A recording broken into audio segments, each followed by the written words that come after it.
I think about what Green Bay was in 1871. You had the end of the Civil War. And really the only lifeblood of Green Bay at that time was the port. There was no railroad. So commerce and growth to this area really came through the port. And I envision this city growing up around the port and port activities. And that's really where Fred Hurlbut got started.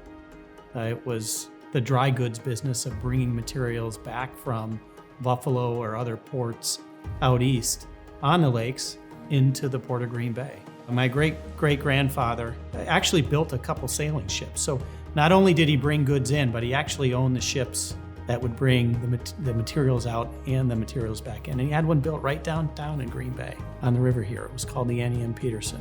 The family home originally was on the corner of, I believe, Cherry and Walnut Street downtown. I heard the story that when the ship would come in from being away, the ship's captain's dog would come running to the house.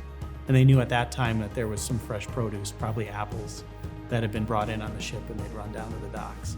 Shortly thereafter, they started the retail coal delivery. So they would originally take horse and sleighs or horse and wagon and drive around town and put coal in the old coal chutes that all these buildings had. So they were in the retail coal business. And then they transitioned from that into really bulk materials and bulk handling. Clearly, the company continued to grow right downtown, end of Washington Street. So you can imagine its location. The office was at the very end and had a large clock on it. And that clock ultimately became the way the town would tell time. And if that clock was slow, everybody'd be late to work.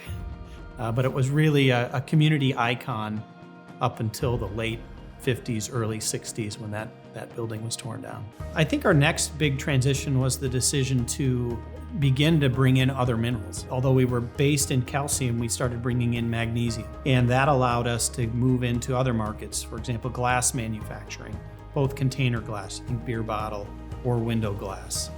And there are a lot of specialized plastics applications where the finely ground material is used as a filler or extender to take up space. So through that, we do touch automotive.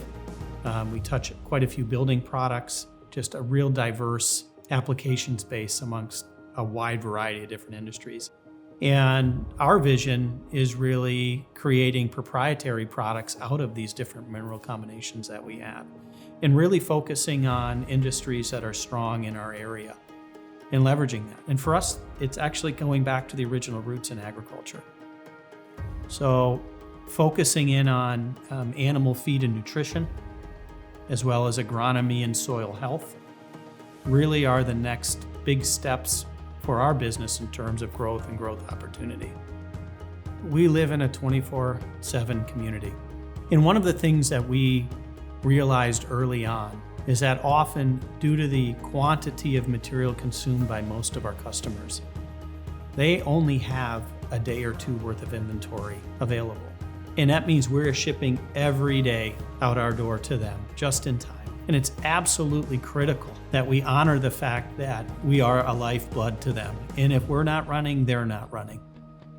And if we can't keep them running, they won't keep us running.